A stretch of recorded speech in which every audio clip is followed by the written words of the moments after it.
My hand was already on the doorknob when I heard it crying that didn't sound like regular crying. It was the kind of sound that comes from someone trying not to scream while something inside them breaks apart piece by piece. I pushed through the door and saw Evelyn curled up on our old couch, both arms wrapped tight around herself, like she was holding something together that was about to fall. My daughter Shanice stood a few feet away, holding a stack of papers, her face calm as still water. But her lips curved into a smile that made my blood run cold. "You're back just in time, Daddy," she said, her voice sweet as Sunday morning. "Mama just agreed to sign." I froze right there in the doorway. My leather briefcase slipped from my hand and hit the hardwood floor with a sound that seemed to echo through the whole house. Everything around me went quiet, except for my own heartbeat pounding so loud in my ears, I thought I might pass out.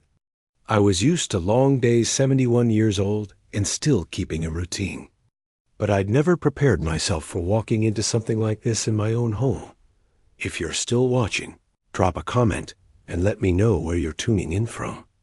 Every comment helps this story reach more people who need to hear it. And if it moves you, hit that like button so others can find it too. Evelyn didn't look up at me. Her shoulders shook with each broken breath, like someone who just barely escaped drowning. Her gray hair, which she always kept neat and pinned back, hung loose around her face. A few strands stuck to her wet cheeks. I moved fast, dropped to my knees in front of the couch, and put my hand on hers. Her skin felt ice cold. "What's wrong, baby?" My voice came out rough, despite trying to stay calm. Evelyn opened her mouth, but nothing came out. Her lips trembled, her jaw working like she was trying to hold back words that would break her if she let them go. She shook her head just barely, eyes avoiding mine like she was scared to look at me directly. In 42 years of marriage, I'd seen Evelyn sick. I'd seen her cry at both her parents' funerals. I'd seen her force a smile when we lost most of our savings back in 2008, but I'd never seen her like this, panicked, silent, like every word had been stripped away from her. I turned my head toward Shanice. She stood there with her back straight, shoulders tense. The papers in her hands were clipped together neat, edges still crisp and white under our living room lights. Shanice wasn't crying. She didn't look shaken at all. As a matter of fact, she looked calm in a way that felt all wrong, wearing that thin smile I used to see on her face as a little girl whenever she'd done something she knew was wrong, but thought she'd gotten away with. "Don't worry about it, Daddy," she said, her voice smooth like she was reading from a script. "Mama's just tired. We talked for a bit. Everything's handled now? Everything?" I asked, trying to keep my voice from shaking. Shanice gave a little shrug. "Just some paperwork. Financial stuff for the future. You know y'all aren't young anymore." The words themselves sounded reasonable enough, but the way she said them, cold and clipped, sent a chill straight down my spine. I bent down and took Evelyn's hand in mine. That's when I noticed her sweater sleeve was pulled down further than usual, covering her wrist. But when she shifted without thinking, the cuff slid back just enough for me to see a dark patch of skin. A bruise, not the faint kind you get from bumping into something. This was deep, clear, like someone's fingers had gripped hard in anger. My chest tightened. I reached out to pull her sleeve up just a little more, but Evelyn flinched hard and fast, yanking her hand back and pressing it against her chest. "It's nothing," Shanice said immediately, so quick it felt rehearsed. Mama bumped into the kitchen counter. "She's been clumsy lately, Daddy. You know how she gets." Evelyn lowered her head even more, like that explanation was some kind of judgment she had to accept. She didn't argue. She didn't confirm it either. She just sat there, shrinking into herself, smaller than the familiar couch beneath her. The room suddenly felt too tight. The air got thick, making it hard to breathe. The warm yellow light Evelyn always loved now looked cold and harsh. The family photos on the wall, me, Evelyn, and Shanice across different years, suddenly felt like they belonged to strangers, not to the family standing in this room right now. I stood up slow. I didn't say anything else, not because I believed Shanice, but because something deep inside warned me that if I confronted her right then and there, everything would collapse in a way far worse than what was already happening. I'd worked as an auto worker my whole life at the Ford plant in Dearborn. I'd learned to observe before acting, to read the smallest signs before making a decision. And right now, every tiny detail was screaming that something was terribly, terribly wrong.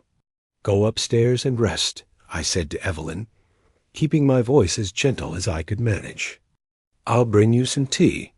Evelyn nodded faintly, moving like a machine with dying batteries. Shanice stepped forward quick to help her mother up an action that looked caring on the surface, but made my skin crawl.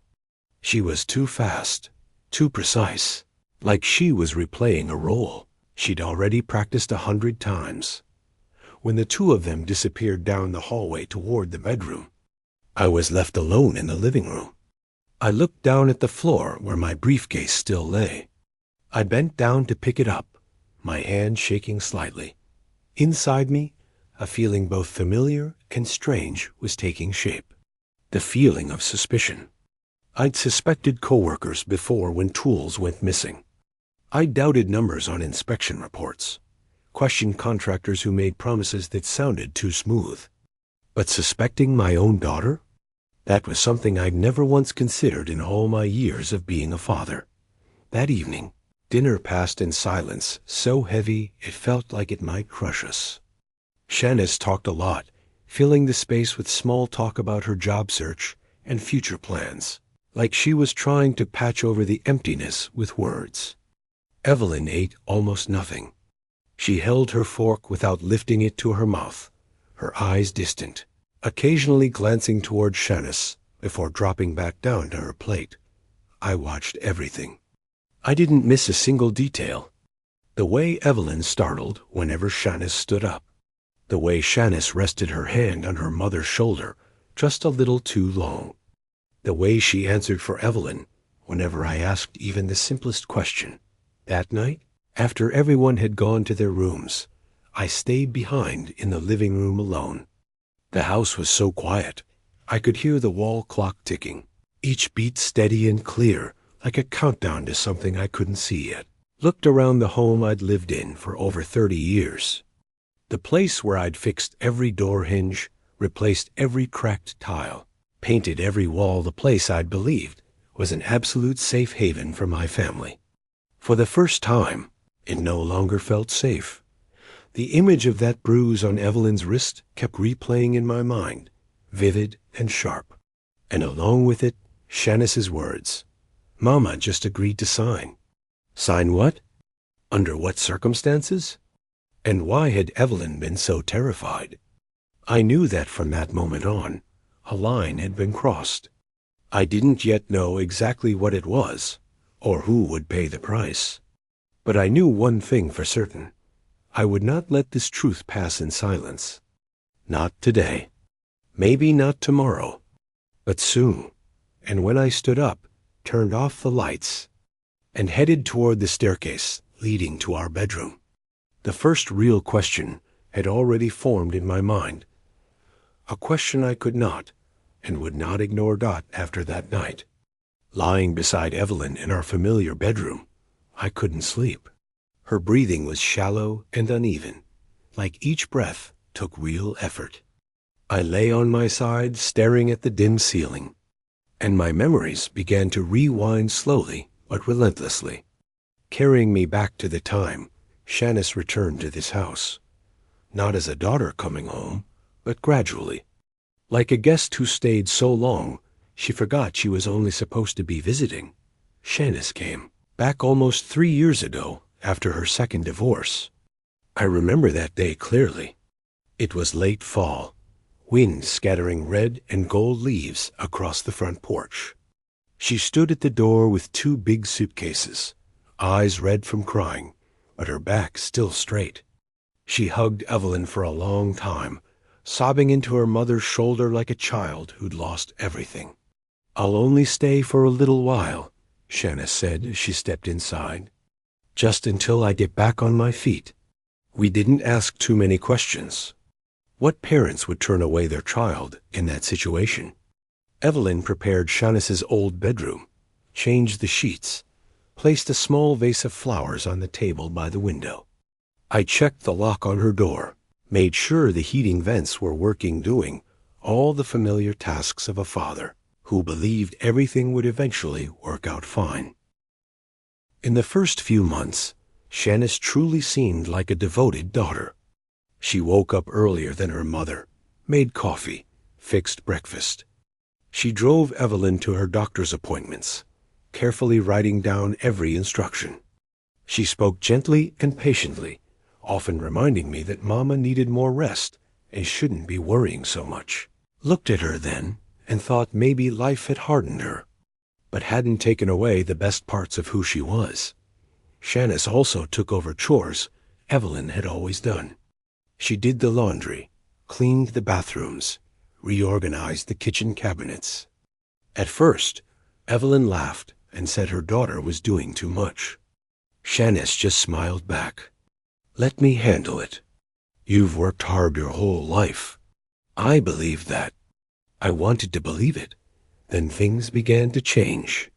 Not suddenly, but gradually. Like water seeping into wood, you don't notice until the rot sets in. Shanice started asking more detailed questions about our daily routines. What time Evelyn took her medications. Which ones? What dosages? She suggested gathering all the pills together and organizing them by day and time, saying it would be safer that way. Then came the finances. Shanice didn't ask directly at first. She began with very reasonable questions. "Do you and Mama remember how many accounts y'all have? Are you sure those investments are still doing okay? There are so many scams targeting older folks these days." She spoke with what sounded like genuine concern, or at least looked like it. I didn't object. I'd always managed things myself, but I didn't see anything wrong with my daughter taking an interest. I showed her a few documents, thinking it would just put her mind at ease. Evelyn was different, though. I started noticing she smiled less. She no longer made small decisions on her own the way she used to. Whenever Shanice spoke, Evelyn would often fall silent, nod, or glance at me as if waiting for my reaction. Some evenings she'd startle just because Shanice accidentally dropped a spoon in the kitchen. Small things, but repeated too many times to be coincidence. I explained it all away with a reason that felt very familiar. Old age. I told myself Evelyn was in her late 60s now. Her memory not as sharp, her nerves more fragile. I told myself Shanice was simply doing what was necessary, that she was stronger, more decisive, and therefore naturally more in charge. There were times I saw Shanice step into decisions that had always belonged to Evelyn and me. Like when I called a contractor to fix the roof. I'd already set a date for an inspection. Shanice overheard and said it wasn't urgent, that we should wait for more quotes, that I wasn't up to date with current prices anymore. I felt irritated, but said nothing. I thought it was better to give in a little to keep the peace. Then it extended into more personal matters. Shanice said Evelyn shouldn't be driving anymore, that her reflexes were slowing down. She took the car keys, saying it was temporary. Evelyn didn't argue. She just sat by the window every morning, looking out at the old Buick parked quietly in the driveway. I began to notice that conversations in the house no longer happened in front of me. Shanice and Evelyn spoke privately in the kitchen, in the bedroom, in hushed voices. When I walked in, they stopped. Shanice would smile and change the subject. Evelyn would lower her head, hands clasped together. Once I asked Evelyn about a medical appointment I clearly remembered had been scheduled. She looked at me blankly, then turned to Shanice. My daughter answered for her. I rescheduled it. The doctor said it wasn't urgent. I stood there feeling like an outsider in my own family. The feeling was strange and unsettling, but I still couldn't name it. I kept telling myself I was overreacting, that maybe I just wasn't used to my grown daughter having her own voice in this house. Until I realized something simple and frightening. I was no longer the first person being asked about anything. Decisions, even small ones, seemed to go through Shanice first. Evelyn asked her daughter what to eat, when to take medication, even who to call. I, the man who had lived with her for over 40 years, was slowly being pushed to the edge of those conversations. The house was still mine on paper, but the sense of control was gone. I walked through the rooms noticing familiar objects, rearranged according to someone else's preferences. The filing cabinet in my small office was sometimes opened, drawers subtly disturbed, enough for me to notice, not enough to accuse anyone outright. That night, lying in the dark, I heard Evelyn turn over softly. I wanted to ask her everything, to pull her close and tell her I was still here, that she didn't need to be afraid. But I didn't, because I realized that somehow silence had crept in between us without either of us noticing. And in that silence, Shanice had stepped in. Not loudly, not violently, but little by little, taking over the space, the time, and the decision-making power of this house. I closed my eyes, the feeling of losing control pressing heavily on my chest. For the first time in my life, I felt like a guest in the home I'd spent half my life building. And I understood that if I stayed silent, I wouldn't just lose my voice. I might lose Evelyn in a way I hadn't yet dared to imagine, but had already begun to fear Dot in the days that followed. I began to observe Evelyn more closely, not with the familiar eyes of a husband who knew every small habit of his wife, but with the guarded awareness of someone who felt something slipping beyond his reach. I noticed how she walked more slowly now, not entirely because of age, but because of hesitation. There were moments when she stood in the middle of a room, as if weighing which direction to go, then glanced at Shanice before deciding. The bruise on her wrist the day I came home wasn't the first one. It was just the first time I'd seen it clearly. In the days after, I noticed Evelyn often wore long sleeves, even as the weather warmed up. When she accidentally pulled her sleeve up to wash dishes or wipe the kitchen table, I saw other patches of discolored skin, some fading to yellow, some newer and darker purple. Each time I asked, the answer was the same, as if rehearsed word for word. I'm just clumsy. I didn't notice. I bumped into the doorframe. And always, before Evelyn could finish her sentence, Shanice appeared quick, confident, like a wall blocking the rest of the explanation. "You know how Mama is," my daughter would say, her tone lightly reproachful. "She's been forgetful and scattered lately. Don't stress her out more, Daddy." Shanice never raised her voice. She was gentle, even caring in her delivery, but every sentence carried an unspoken message.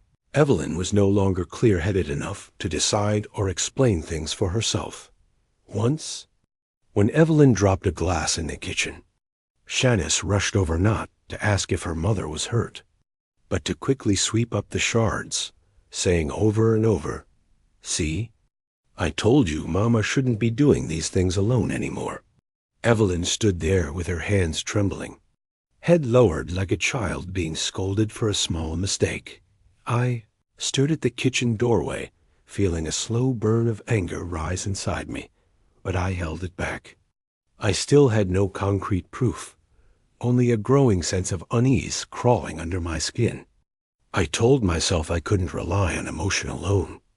I needed to understand more. I began looking for moments to talk to Evelyn alone, but those moments became rare as winter snow in Detroit. Shanice always seemed to be there just the right time, as if she knew exactly what I was about to do. When I invited Evelyn into the backyard to check on her tomato plants, Shanice followed, saying Mama shouldn't stay outside in the cold too long. When I suggested a walk around the neighborhood, Shanice offered to drive her instead for safety. One afternoon when Shanice went out to run errands, I saw my chance. Evelyn was sitting by the window, gazing at the line of bare oak trees in front of the house, winter sunlight highlighting the deep lines on her face. I pulled a chair closer and sat beside her. "Does your arm hurt?" I asked as gently as I could manage. Evelyn startled and turned to me. In her eyes, I saw a flicker of panic flash and disappear like headlights passing in the night. She shook her head quickly, almost reflexively. "No, it's fine," she said. "Don't worry about it." I placed my hand over hers. Her hand was cold and tense, not relaxing at all, despite my light grip. Evelyn looked down at where our hands touched, then glanced toward the hallway where Shanice usually appeared. "Is there something that's making you scared?" I asked softly. Evelyn didn't answer right away. She pressed her lips together, took a deep breath, then let it out slowly. When she looked at me again, the look in her eyes made my chest tighten. It wasn't the look of a confused woman. It wasn't frailty. It was the look of someone hiding something very big, very frightening. "There's nothing," she said, her voice barely above a whisper. "Don't make things complicated." At that exact moment, the front door opened. Shanice was back early. Evelyn immediately pulled her hand away from mine, as if she'd just touched fire.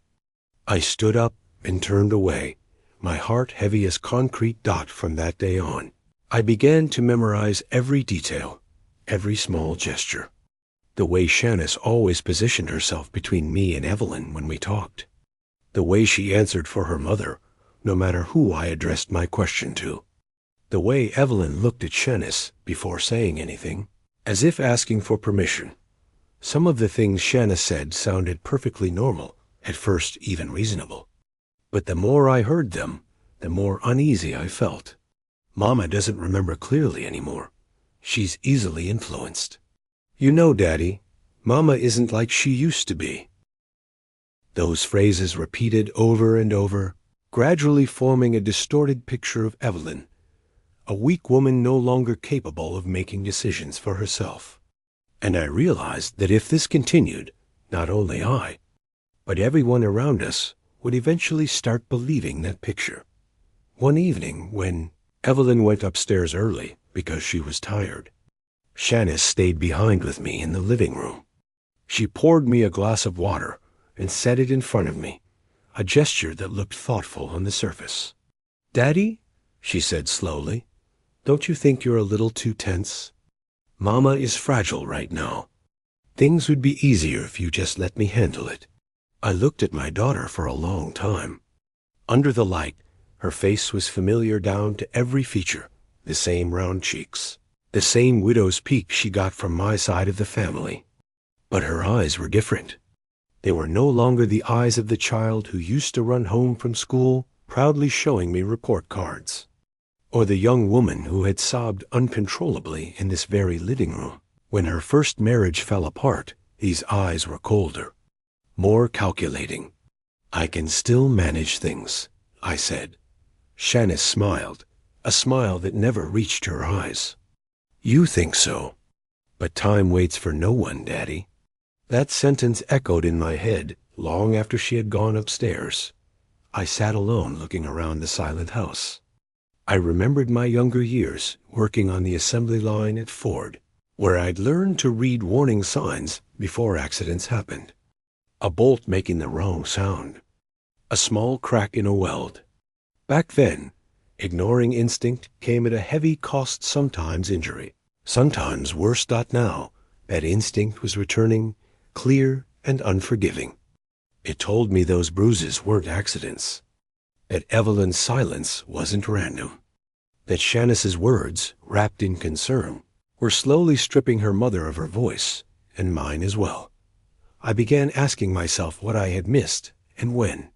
I blamed myself for accepting convenient explanations too easily. But at the same time, a quiet determination took shape inside me. I would no longer allow myself to look away. I knew that from this moment on, I had to be more alert than I'd ever been in my life.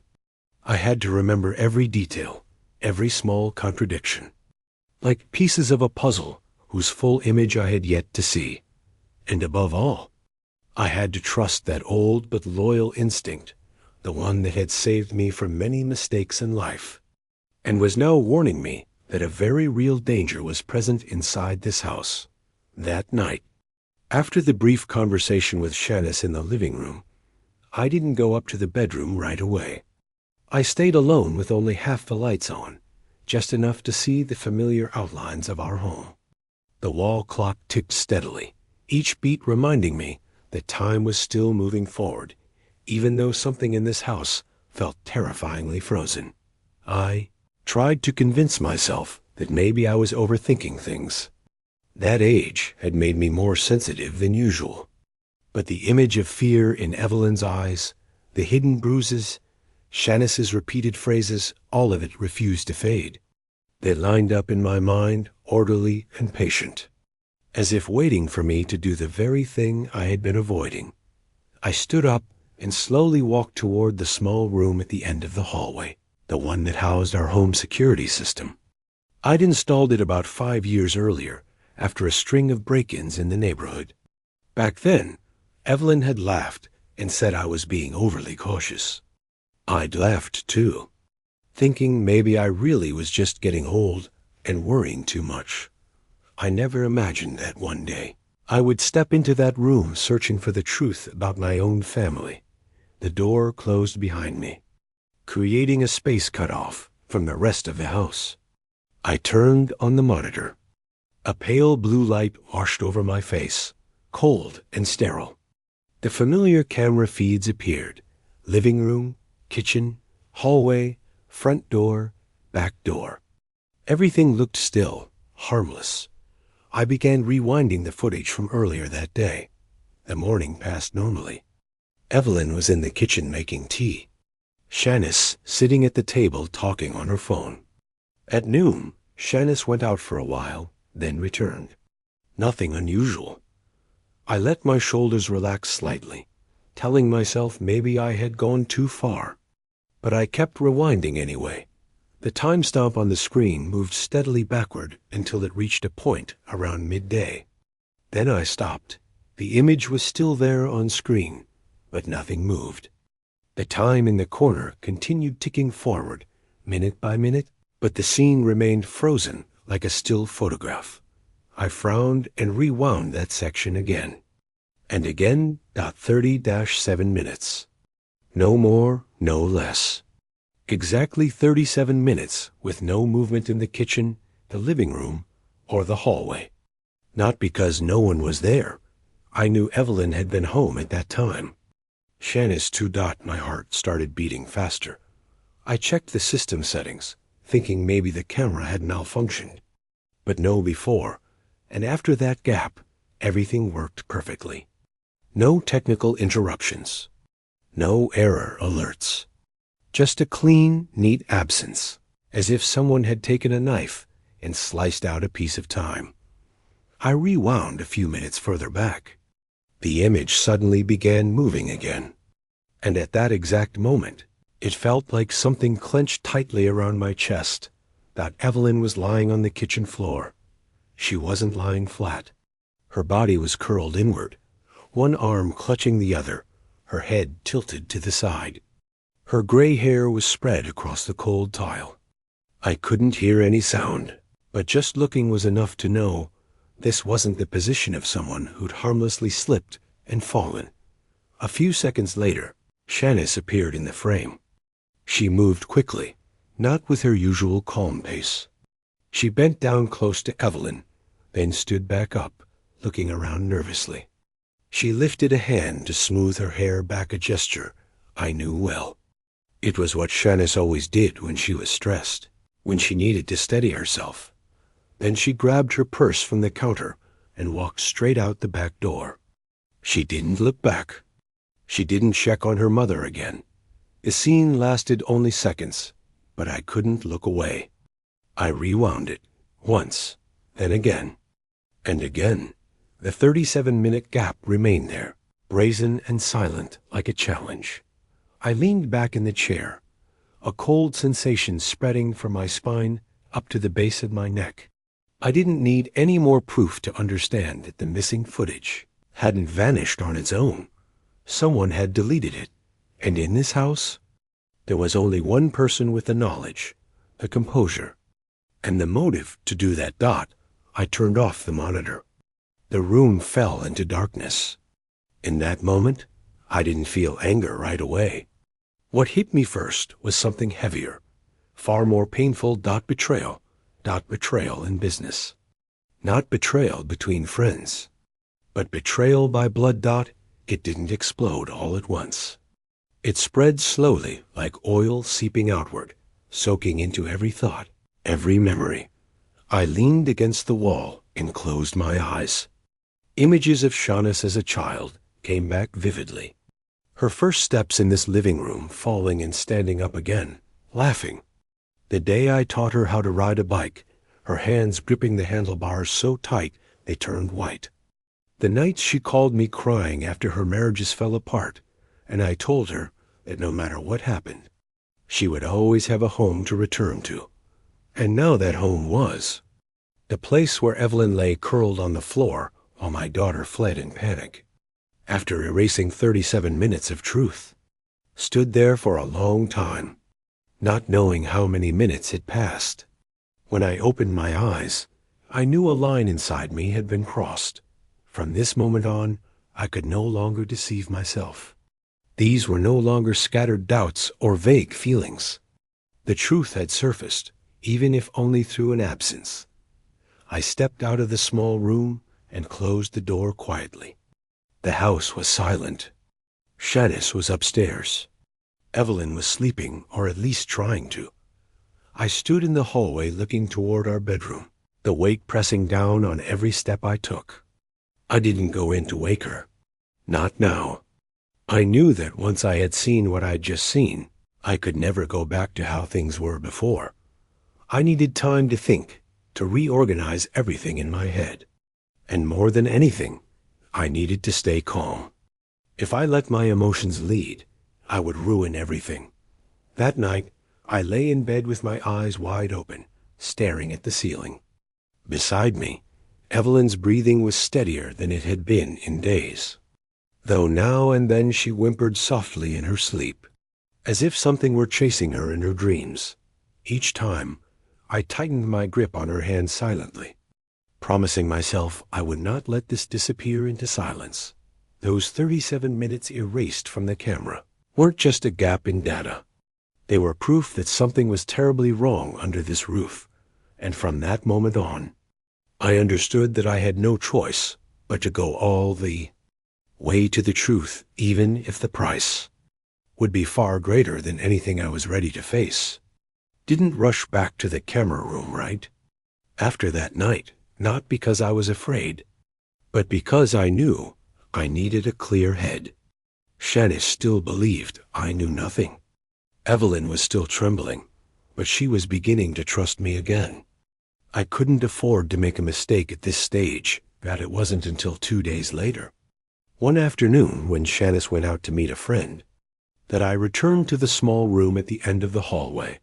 The door closed behind me with a sound that seemed louder than usual.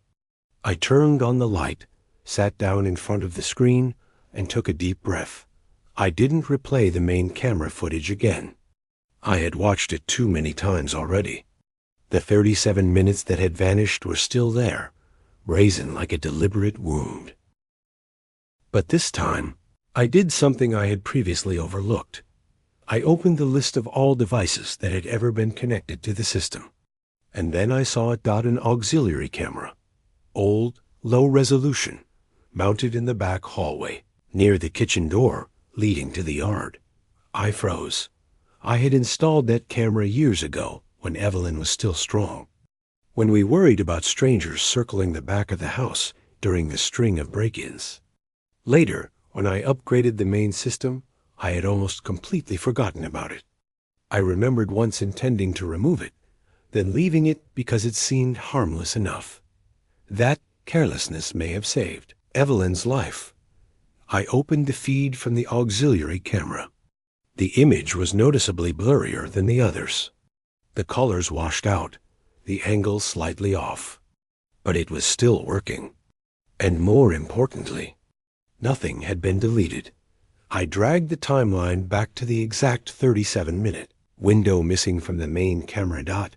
My heart began pounding so loudly I could hear it in my ears.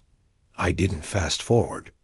I let the video play slowly, second by second, as if moving too fast might cause me to miss something I could never recover. At first, nothing seemed unusual.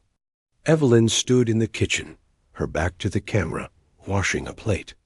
She wore a gray long-sleeved sweater, her silver hair neatly tied at the nape of her neck. The scene was painfully familiar.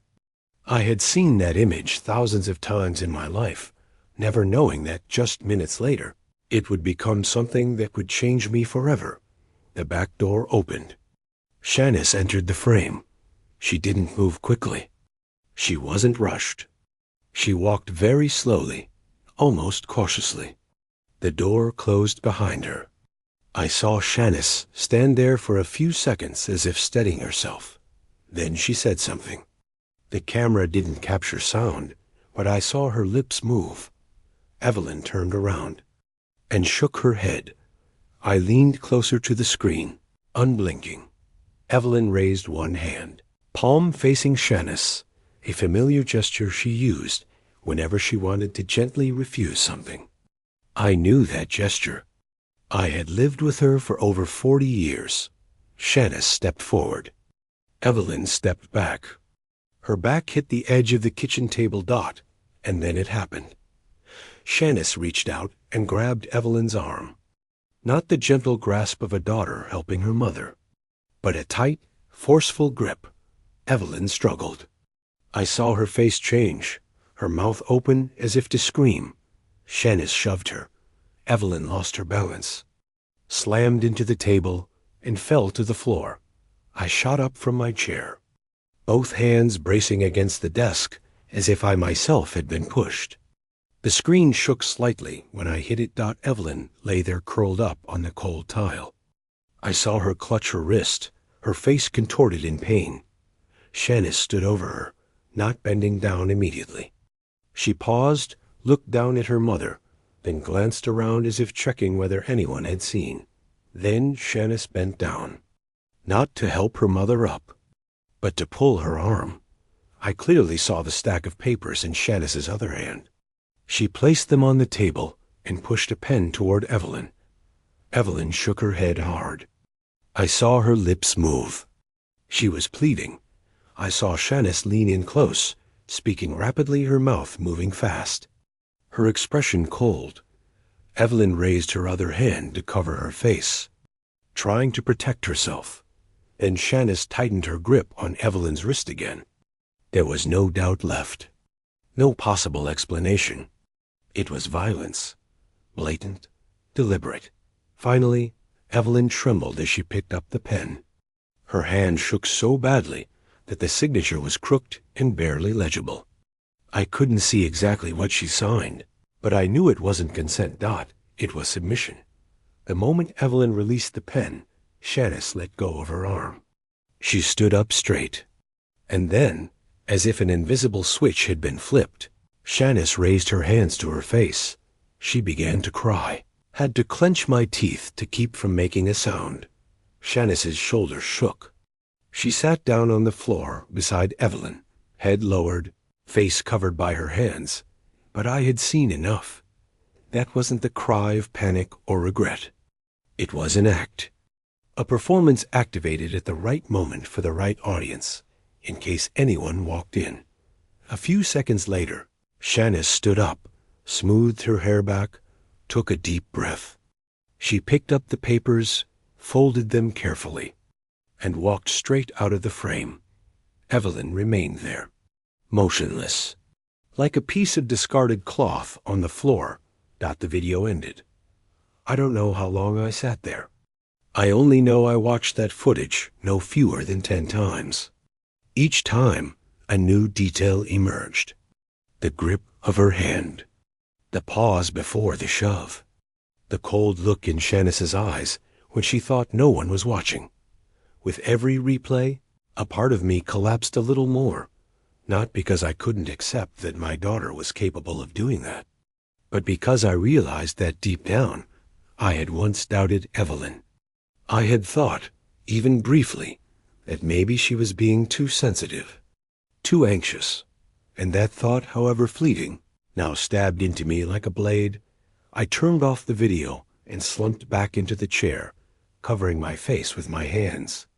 I didn't cry out loud. What I felt then was no longer simple enough to be called pain or anger.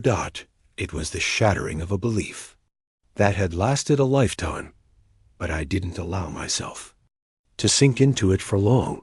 I stood up and pulled an external hard drive from the drawer. I plugged it in and copied the entire video.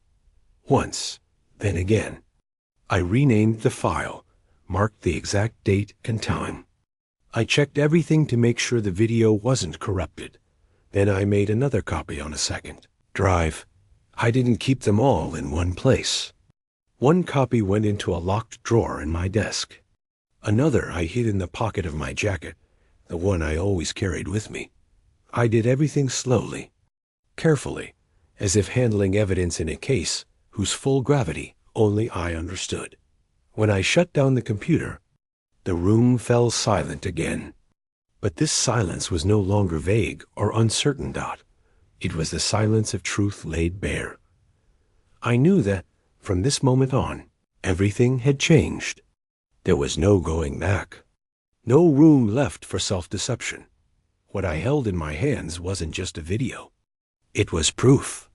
It was the line between protecting my family and allowing violence to remain hidden under the name of For the Future. I put the hard drives away, opened the camera room door, and stepped into the hallway. The house was still quiet.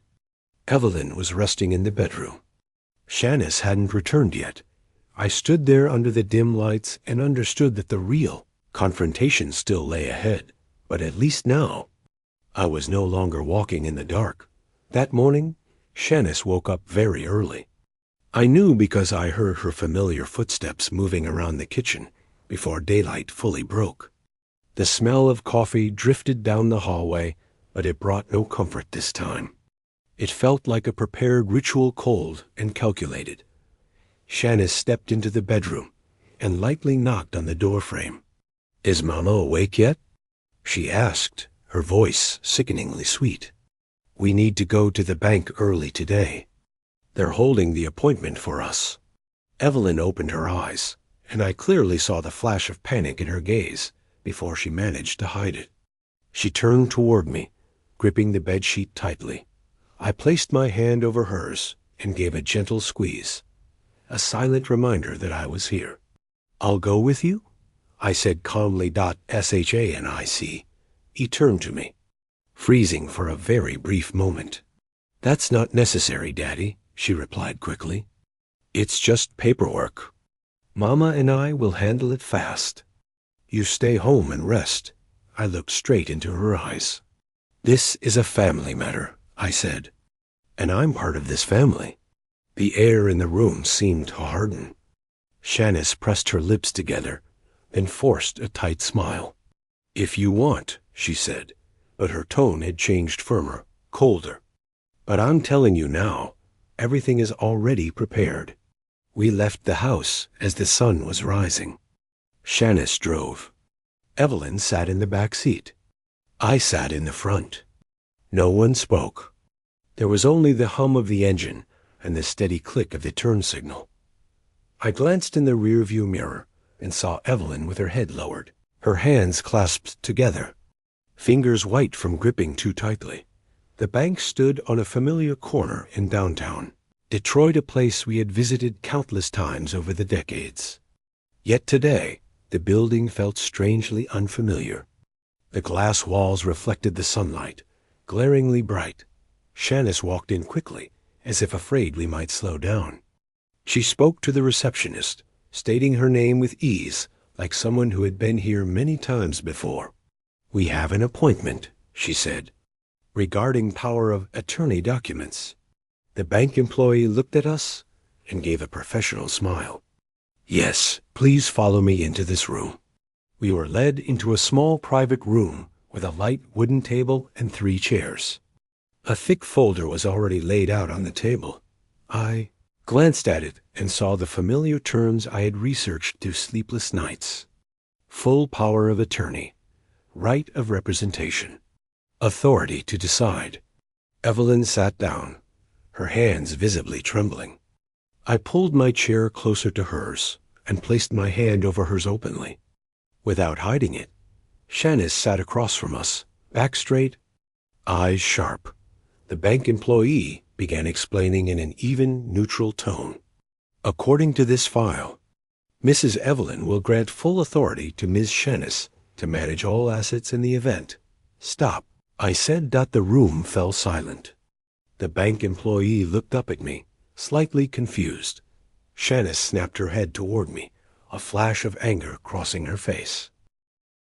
"What are you doing, Daddy?" she said, no longer able to keep her calm tone. "We've already talked about this." "I haven't agreed to anything," I replied. "And I can see that my wife is not in a condition to sign any documents." Shanice let out a dry laugh. "Mama is always like that," she said. "You know she worries too much, imagines things. If I don't take care of it, it'll be a big mess later." Evelyn slightly pulled her hand back, as if she wanted to disappear. I felt how cold her hand was. I turned to her and lowered my voice. "You don't have to do anything if you don't want to." Shanice slammed her hand down on the table. The sharp sound echoed in the small room. "Enough," she snapped. "Everyone's acting like I'm some kind of villain. I'm just protecting this family." "By what means?" I asked. "I forcing someone to sign papers out of fear?" The bank employee cleared her throat uncomfortably. "Sir, ma'am, if there's any kind of family dispute, perhaps we should—" "No," I cut in. "This is exactly where it needs to be made clear." Shanice turned to Evelyn, her voice tense and desperate. "Say something, Mama," she urged. "You agreed. You already signed before." Evelyn lowered her head, her shoulders trembling. I could feel her entire body stiffen. Then, very slowly, she lifted her face. Her eyes were red, but this time she didn't look away. I didn't agree," she said, her voice weak but clear. "I was afraid." The room seemed to stop breathing. Shanice froze, eyes wide. "What are you talking about?" She whispered. "You're embarrassing me." "I was afraid," Evelyn repeated, her voice shaking but stronger now. "You forced me. You hurt me. I didn't understand those papers."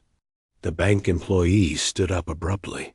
"Ma'am, if there was any coercion," Shanice turned on me, her face flushed with anger and panic. "Say something, Daddy." She shouted. "Whose side are you on?" I didn't answer right away. I opened my jacket pocket slowly, letting everyone in the room see what I was doing. I took out a small black USB drive and placed it on the table. The soft sound of plastic touching wood was quiet, but to me it was louder than any shouting. "This is the truth," I said, "and it's been recorded." Shanice stared at the device as if she didn't believe her eyes. "What? What is that?" she asked, her confidence already crumbling. "It's what shows what happened in my kitchen," I replied, "during the time when the main camera footage was deleted." Evelyn closed her eyes, tears streaming down her face. But this time, she didn't curl in on herself. She sat up straight, as if an invisible weight had just been lifted from her shoulders. The bank employee stepped back, her expression serious. "I think," she said slowly, "we need to report this according to procedure." Shanice jumped to her feet, her chair tipping backward. "No one gets to see that," she screamed. "Daddy, you don't have the right." "I do," I said, my voice low but firm. "Because it's my house, my wife, and the truth." In that moment, I saw the collapse in my daughter's eyes. Not sadness, but fear. Fear of being exposed. Fear of losing control. Evelyn reached out and took my hand. For the first time in a long while, her grip wasn't trembling. It was firm. A quiet confirmation that she had spoken, and she wouldn't take it back. I knew that from the moment the USB drive was placed on that table, everything had entered a new phase. It was no longer suspicion contained within the walls of our home. No longer whispered fear at dawn. The truth had stepped into the light, in front of people who weren't part of our family. And Shanice, for the first time, could no longer control the narrative. As we left the bank that day, I knew Shanice wouldn't stop. The look in her eyes when she saw the USB drive on the table wasn't remorse. It was the look of someone who had just lost the upper hand and was already calculating the next move. Sure enough, that very evening, my phone began to vibrate. The first message from Shanice was short and cold. You're making everything worse. Stop before it's too late. I didn't reply. 10 minutes later, another message came through. If you keep going, I'll tell everyone you're manipulating Mama. No one believes a confused old woman. I read it, set the phone down on the table, and felt a chill run down my spine. Evelyn sat across from me and saw the change in my face. What did she say? She asked softly. I didn't show her the phone, not because I wanted to hide it, but because I didn't want to frighten her more. I simply took her hand and said slowly, It's okay. We're not facing this alone anymore. That night, after Evelyn had fallen asleep, I sat alone in my office with the desk lamp on. I took out the USB drive and placed it in front of me like a reminder. This evidence was powerful, but I knew that to end everything, I needed more than that. Shanice didn't rely only on violence. She used words, manipulation, the image of a devoted daughter to hide her ambition. I needed someone who understood the law, who understood how things like this actually ended. I called Ethan Moore the next morning. Ethan was a lawyer I had met many years ago, when an old friend of mine was caught up in a family dispute. When I introduced myself, he was silent for a few seconds before saying, I remember you. Your voice hasn't changed much. I didn't waste time. I told him everything from the documents labeled protection to the video in the kitchen. On the other end of the line, Ethan listened carefully, occasionally asking for a detail. When I finished, he sighed. You're dealing with someone who knows exactly what she's doing, he said, and she won't stop on her own. If you want to end this, we need to let her expose herself completely. What do you mean? I asked. Make her talk, Ethan replied. Not in a burst of anger, but when she thinks she's winning. People like that only show their true face when they believe they have nothing left to hide. I sat quietly, thinking. You want me to negotiate with my daughter? Pretend to negotiate, Ethan corrected. You don't need to actually give in. You just need her to think you're exhausted, that you're willing to compromise for peace. And most importantly, everything has to be recorded. I looked toward the bedroom where Evelyn was sleeping. The thought of facing Shanice again made my chest feel heavy. But I knew that if I didn't do this, she would keep coming back, keep threatening, keep trying to control our lives. All right, I said. I'll do it. Ethan gave me detailed instructions. I prepared a small audio recorder, tested it several times to make sure it worked. I rehearsed what I would say in my head, not too firm, not too weak. A tired father who wanted to keep the family together, willing to give a little to regain peace. That was the role I had to play. I called Shanice the next afternoon. We need to talk, I said, deliberately slow and heavy. I don't want this to go any further. Shanice was silent for a few seconds. I could almost hear the calculations in her mind. So you finally understand, she said. I can come by tonight? When Shanice arrived, I was ready. Evelyn was in her room, resting exactly as planned. I wanted this conversation to be just the two of us. Shanice walked into the living room, glanced around out of habit, her eyes sweeping every corner. I could see the caution in her stance and the confidence returning. "What do you want to say, Daddy?" Shanice asked, sitting down across from me. I sighed, playing my part. "I'm tired," I said. "I don't want court. I don't want the neighbors talking. Your mother is weak. I just want peace." Shanice smirked. "I said it from the beginning. If you'd listened to me, things would have been different." "Maybe," I replied. "But you have to understand what you did went too far." "Too far?" Shanice laughed. "If I hadn't pushed her, would she have signed? Do you really think she's still capable of making decisions?" I stayed silent for a beat, letting her continue. Shanice leaned back in her chair, her voice lowering. "You don't get it. If I don't take control, everything you and Mama have will fall apart. I'm just doing what has to be done." "By pushing your mother to the floor?" I asked calmly. Shanice crossed her arms. "You saw it," she said bluntly. She resisted. I couldn't let everything fall apart because of that weakness. My heart tightened, but I didn't show it. "And those papers?" I asked. "What do you plan to do with them?" Shanice tilted her head, looking at me as if I were slow. "I need full authority," she said. "The house, the accounts, everything. I can't protect you if I don't have control." "Protect," I repeated. "Call it whatever you want," Shanice replied coldly. "I've sacrificed enough. Now it's my turn to benefit." Those words settled heavily in the room. I let her talk, sentence by sentence, word by word. The recorder in my jacket pocket captured everything. I asked a few more questions, pretending to hesitate, pretending to want clarity. And Shanice, confident in herself, said it all. When she stood up to leave, I knew I had enough. I didn't stop her. I only said, "I'll think about it." Shanice smiled the smile of someone who believed she had just won. "You should," she said. "Don't make things worse." The door closed behind her. I sat there for a long time until I was sure she was gone. Then I took out the recorder and placed it on the table beside the USB drive. 2 pieces of evidence lay there silently, heavy with the weight of a lifetime of mistakes. I knew that from this moment on, Shanice had nothing left to deny. Her final scheme had exposed itself, and the trap that Ethan and I had set had closed not with anger, but with her own confession. That evening, I barely heard the car pull up in front of the house.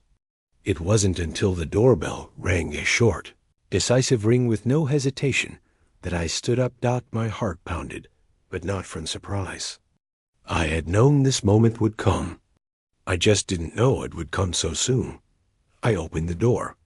2 police officers stood on the porch, dark jackets on, street light casting sharp lines across their faces. The man in front spoke in a low, professional voice. "We need to speak with you regarding a case involving domestic violence and financial coercion." I nodded and stepped aside to let them in. The house was so quiet I could hear their shoes. Against the hardwood floor. Evelyn came out of the bedroom, one hand on the door frame. When she saw the officers, she froze, her face going pale. I hurried over to support her. "It's okay," I whispered. "It's almost over." Shanice appeared at the top of the stairs. She was still wearing the jacket she'd had on when she left earlier, her hair slightly disheveled, her eyes darting quickly between me and the officers. For a split second, I saw pure panic flash across her face before it was covered by a forced smile. "What's going on?" Shanice asked, struggling to sound calm. "Is there some kind of mistake?" One of the officers stepped forward. "Shanice?" he said, reading her name correctly. "We need you to cooperate. There are serious allegations regarding your actions." Shanice stepped back half a pace. I saw her hand tighten around the strap of her purse. Her eyes flicked toward the back door, then toward the stairs. That was no longer the look of a devoted daughter, nor of someone trying to explain Dot. It was the look of someone searching for an escape. Daddy. Shanice turned to me, her voice breaking. What did you do? Did you call them? I didn't answer right away. I looked at her, the child I once held in my arms, taught to ride a bike, sheltered from every storm, and realized there was no answer left that could save this anymore. I told the truth, I replied quietly, and I handed over the evidence. Evelyn let out a soft moan, her body trembling.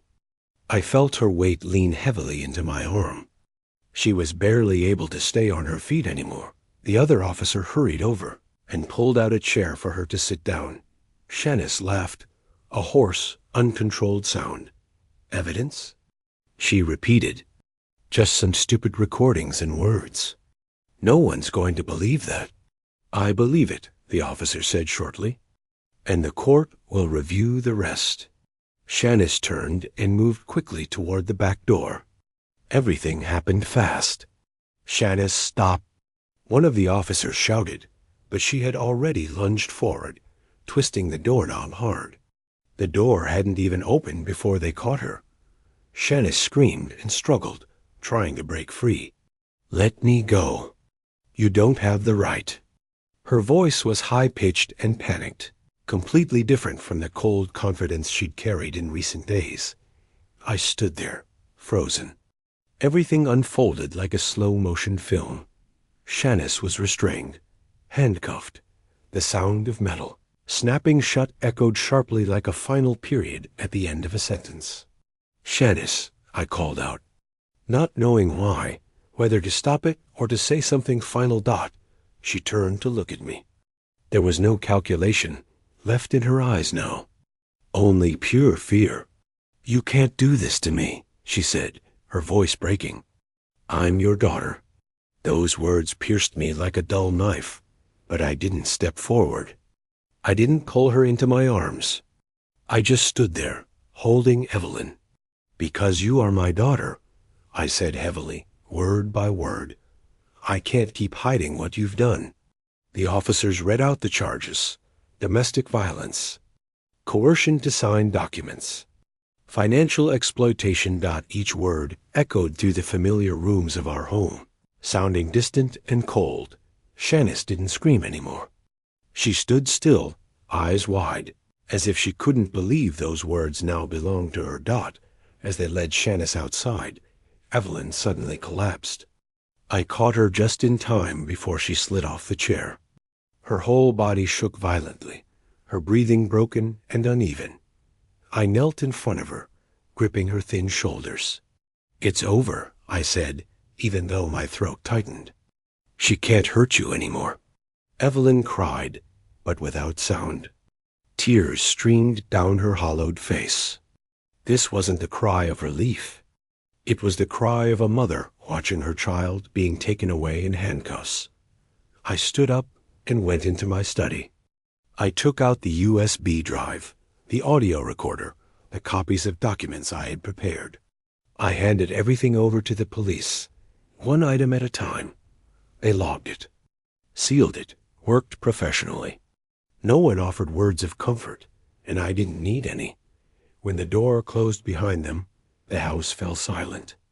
A silence unlike before. No more lurking tension. No more threats. But no peace either. I sat down beside Evelyn. We didn't speak. I looked around the living room, the place where Shanice had once sat, spoken, commanded. Everything was still there. The chair, the table, the rug. But the family I thought I had was no longer whole. I didn't feel victory. There was no sense of justice served the way people often describe it. There was only a vast emptiness opening in my chest, an emptiness shaped like a child. Evelyn rested her head on my shoulder, exhausted beyond tears. I held her, my back bent by the years. We sat like that for a long time in a house that had once been the safest place in the world, now holding only the fragments of trust that my family had fallen apart. Not with a loud explosion, but through quiet, painful decisions that could never be taken back. And in that moment, I understood that the price of truth is sometimes not justice, but the permanent loss of what you once loved most. The trial took place on a cold morning in Wayne County. The sky was low and heavy, as if it carried the weight of everything about to be exposed. Evelyn and I arrived early. She wore her old beige sweater, her hand gripping mine tightly, her knuckles standing out from tension. I felt the slight tremor pass into me, not from the cold, but from fear deeper than anything she had endured in all the years we'd shared together. The courtroom wasn't large, but every wall felt cold and distant. The rows of wooden benches, the smell of old paper, the metallic scent from the railings, all of it blended into an atmosphere so severe it was suffocating. I looked around and saw unfamiliar faces, lawyers, court staff, a few members of the public, no friends, no relatives. In that moment, our family was just the two of us. Shanice was brought in afterward. She wore simple clothes, her hair neatly tied back, her face so pale it seemed drained of color. When her eyes met mine, I saw a flicker of hesitation, quickly replaced by a forced hardness. She sat at the defendant's table, back straight, hands folded together as if rehearsed. The trial began. The judge read through the charges in an even, emotionless voice. The legal terms landed one by one like hammer blows on solid wood. Domestic violence, coercion to sign documents, financial exploitation. I heard them all. But in my mind, there was only one image. Evelyn curled up on the kitchen floor, clutching her wrist, terror in her eyes. When it came time to present evidence, our lawyer stood. He didn't say much. He simply asked the court's permission to play the video. The room darkened. The screen lit up. I felt Evelyn tighten her grip on my hand as the familiar image appeared. The kitchen in our home, the slightly tilted angle, the washed-out colors. I didn't watch the screen for long. I watched Evelyn's face. She closed her eyes when Shanice entered the frame. When the push happened, I saw her lips pressed together, her breathing quicken. But she didn't turn away. She didn't ask for it to stop. That she let the truth run its course. There were soft murmurs in the courtroom. No one spoke out loud, but I felt the shift in the air. The video ended. The lights came back on. Shanice lowered her head, shoulders curling inward, her hands trembling despite her effort to control them. Then Evelyn was called to testify. She stood very slowly. I wanted to rise and help her, but she shook her head. She took one step at a time, her back slightly bent, but her gaze steady. When she placed her hand on the witness stand, I realized something had changed. The fear was still there, but it no longer controlled her. Evelyn told everything in a quiet but clear voice. She spoke of the times Shanice brought papers to her, of the words that confused her, of the fear that no one would believe her if she spoke up. When she reached the day in the kitchen, her voice trembled, but it didn't break. She spoke of the push, the pain in her wrist, of being forced to hold the pen while her mind went blank. No one interrupted her, not even Shanice's lawyer. The room was so silent I could hear the clock ticking on the wall. When Evelyn returned to her seat, I saw her exhale deeply, as if setting down a burden she had carried for far too long. I took her hand. This time it was warmer,